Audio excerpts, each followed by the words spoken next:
नमस्कार दोस्तों, मैं प्रवीत कथूरिया, सतगुरु फाइनेंशियल्स पटियाला जी। आज की वीडियो जो हम बना रहे हैं, ये बनाएंगे यूके के ऊपर। मैं आपको बताऊंगा यूके के फंड्स कैसे वेरीफाई होंगे, कितने फंड्स चाहिए, कैसे फंड्स चाहिए, किस फॉर्म में चाहिए, और आने वाले जनवरी इनटेक में यूके की जो है वो फंड्स वेरिफिकेशन कितनी हार्ड होने वाली है, कितनी स्ट्रिक्ट होने वाली है। अब आप यूके का पैटर्न देखिए। 2000 जनवरी 2025 में यूके ने विदाउट एलिट्स बंद किया। जनवरी 2026 में यूके ने स्पाउस वीज़ास बंद कर दिए। अब आ गया 2027 जनवरी आएगा, उसमें उन्होंने रैग इम्प्लीमेंट कर दिया। तो आप देखिए हर जनवरी में ये पैटर्न है यूके का, हर जनवरी में वो चेंजेस करती है और दिन पर दिन उसको स्ट्रिक्ट करती जा रही है। अब रैग में जैसे मैंने पिछली वीडियो में बताया था, रैग में क्या होता है, रैग में रेड, अंबर, ग्रीन कैटेगरीज में यूनिवर्सिटी को डिवाइड कर दिया। अभी ये सितंबर इनटेक के लिए इंटरनली इम्प्लीमेंट हुआ है। प्रॉपर ऑफिशियली इम्प्लीमेंट ये जनवरी में होगा, लेकिन अभी भी सितंबर इनटेक के लिए भी यूके यूनिवर्सिटीज़ को उन्होंने डंडा चढ़ा दिया है। भई आप कोई भी विदाउट रैग की जो है रैग का जो रूल्स है उसके बाहर जाके आप कोई भी किसी तरह का भी कैश वगैरह इश्यू नहीं करेंगे, और फंड्स की वेरिफिकेशन भी जो है वो रैग के हिसाब से होगी। अब क्या होगा जनवरी में, आने वाले टाइम में, तभी मैं आपको बार-बार बोलता हूँ सितंबर इनटेक में फाइल लगा लो, ये लास्ट इनटेक है। उसका रीज़न ये है, जनवरी में आपको क्या-क्या प्रॉब्लम्स आएँगी अब। पहले तो रैग इम्प्लीमेंट हो जाएगा, रेड, अंबर, ग्रीन। यूनिवर्सिटीज़ 3 कैटेगरी में डिवाइड हो जाएँगी, रेड कैटेगरी, ग्रीन कैटेगरी और अंबर कैटेगरी। रेड कैटेगरी का जो है, उसमें जो है बिल्कुल वीज़ाज़ नहीं आएँगे यूनिवर्सिटीज़ के। अंबर कैटेगरी में कुछ यूनिवर्सिटीज़ को रिलैक्सेशन दी जाएगी कि ठीक है, आपके वीज़ाज़ देंगे, नहीं देंगे, 50-50 रेशियो रहेगा।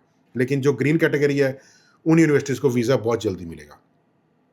उसके बाद नेक्स्ट क्या स्ट्रिक्टनेस होने वाली है, you will require a PCC, police clearance certificate. उसके बिना आपकी फाइल लॉन्च नहीं होगी। अगर आपका कोई पुलिस केस है, कुछ भी है, एफआईआर आप पे लॉन्च्ड है, you can not apply for UK visa. Third, सबसे बड़ी, कि जो फंड्स की वेरिफिकेशन होगी वो बहुत हार्ड होगी, फिजिकली वेरिफिकेशन होगी। यूके ने एक एजेंसी हायर कर दी है स्टैफर्ड के नाम से। पहले तो वो ऑनलाइन वेरीफाई करती थी, जो पीछे मेल्स आती हैं स्टैफर्ड से आती हैं, मेल रिप्लाई किया, they give the visa, fake funds हैं, तो वो मैनेज हो जाते थे। लेकिन अब उनको ये पता लग गया कि ये जो फंड्स हैं मैनेज हो रहे हैं ब्रांच लेवल पे। मैनेजर का सेटिंग है, मैनेजर फेक फंड्स को भी ओके कर देता है, and we have to give visa. अब उन्होंने एक एजेंसी हायर कर ली है। वो एजेंसी बैंक में जाएगी। लेट सपोज अब आप, you belong to Punjab region, you belong to Haryana region, या you belong to Himachal region, you belong to Delhi region. हर रीजन में जैसे रिकवरी एजेंट्स होते हैं ना, उस तरह ऑफिस बना दिए गए हैं।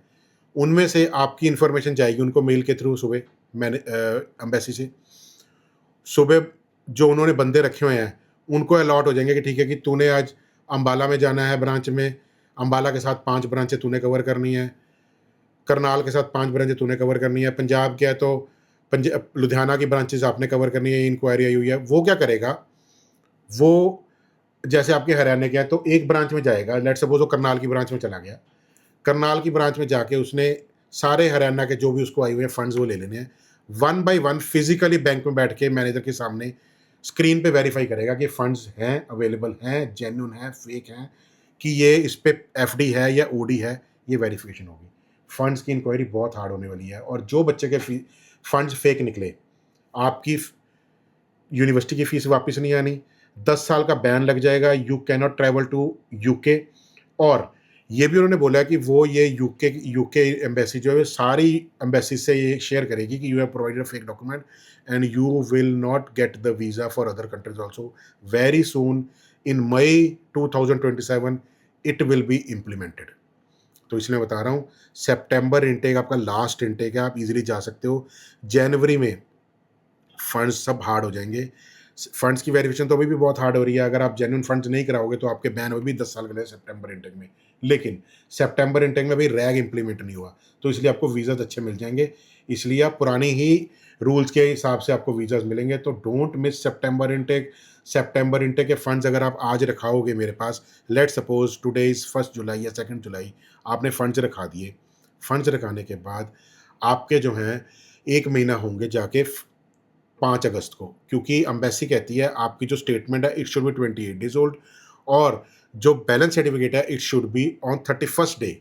आपने 31वें दिन लेना है उसको। तो आप लगा लो 5 अगस्त को जाके आपके फंड्स पुराने होंगे, फिर आप कैश अप्लाई करेंगे, क्योंकि कैश भी 28 दिन पुराने फंड्स पे आता है, उससे पहले कैश नहीं आ सकता।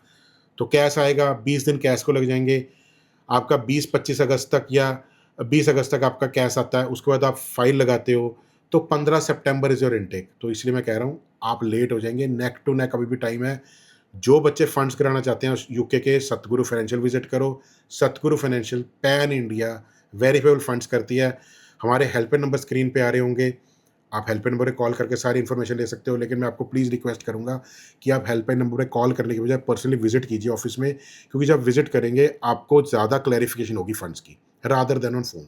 इसलिए मैं आपको रिक्वेस्ट कर रहा हूँ कि फंड्स पर्सनली विजिट करके आप सारी इन्फॉर्मेशन लीजिए फंड्स की। और अगर आपको मेरी इन्फॉर्मेशन अच्छी लगी हो, वीडियो में इन्फॉर्मेटिव वीडियो लगी हो, तो मेरे चैनल को सब्सक्राइब करो, लाइक करो, कमेंट करो।